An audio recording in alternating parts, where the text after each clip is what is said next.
section yung link. Eh guys, may bago ko pinagkakalibangan na laro at eto nga yung PHL Best. At kapag nakapag-register at cash in na kayo, eto yung lalabas na laro at etong pinaka-favorite kong laro is itong Super Ace. Ganyan na siya, be.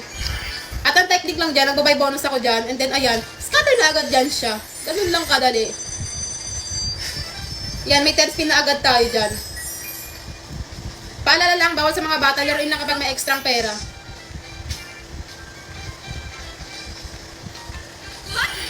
$380. 880 B. 6,000. 1,600. 600. 200. Ate, walang eme dito ha. Tignan nyo naman. Kitang-kita nyo, walang cut-cut yan. 320. 240. 480.